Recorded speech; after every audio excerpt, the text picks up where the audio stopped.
today's plan is we're off first over to Clava Cairns. We'll have a little wander about there. It's a beautiful morning for it, sun's out, sunny day. Then from there we're going to go up to Culloden battlefield, spend a good hour or so there probably wandering about. I really want to explore Culloden battlefield. I've been a few times but never really explored the whole place properly. And then probably over to Nairn for lunch, I think.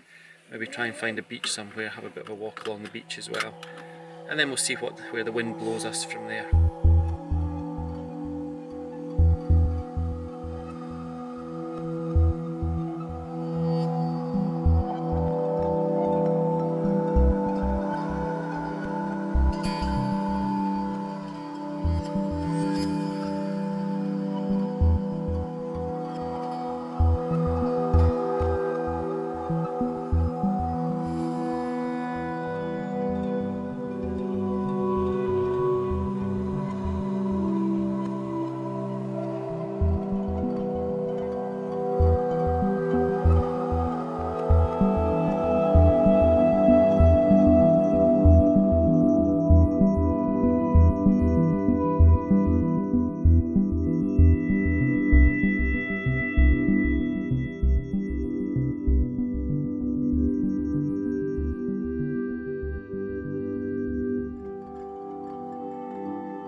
So we've been to Clava Cairns, we're now at Culloden battlefield, but as usual we've stopped for coffee and cake before we get going again.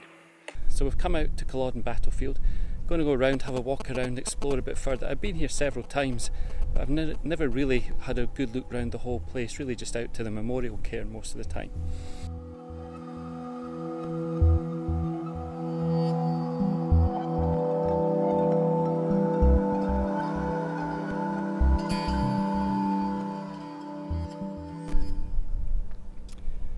So I'm standing in Culloden battlefield. Now if I had been here on the 16th of April 1746, I'd be staring at the faces of the Scottish Highlanders preparing for battle.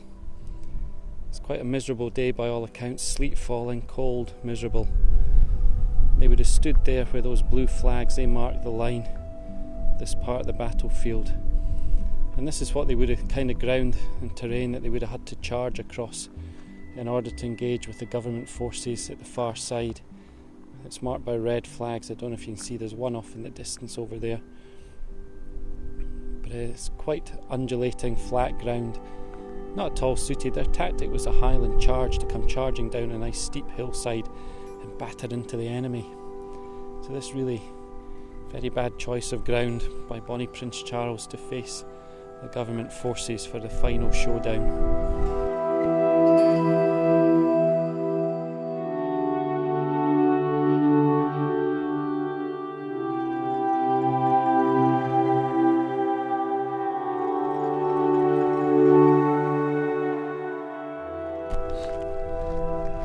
So it's quite a place here. It's really quite an atmosphere.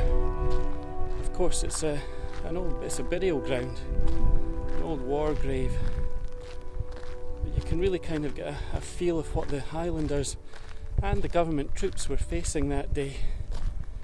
Quite a scary prospect on both sides, I can imagine. Of course, the government troops winning out the day in the end.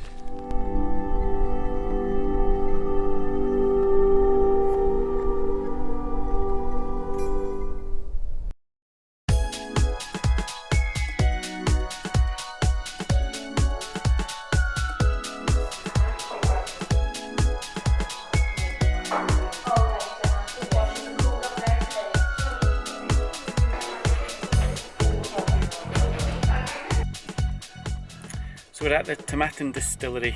We've been in, I just had a couple of tastings and lo and behold we've ended up buying a bottle. But no, it's very nice inside, very friendly. Might come back this way again at some point and do a tour. So we've ended up in a fish and chip shop again. And I'm having world famous fish and chips with mushroom peas. Scampi chips, garden peas. But they're not world famous.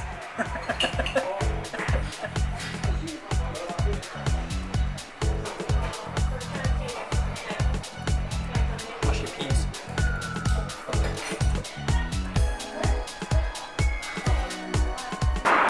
is there a sign here somewhere? The Happy Haggis Fish and Chip Restaurant. Very highly recommended. Good service, very friendly staff, and really very nice meal. I had the scampi, can really recommend that. Aida had haggis chips and mushy peas. What do you think of it? Good.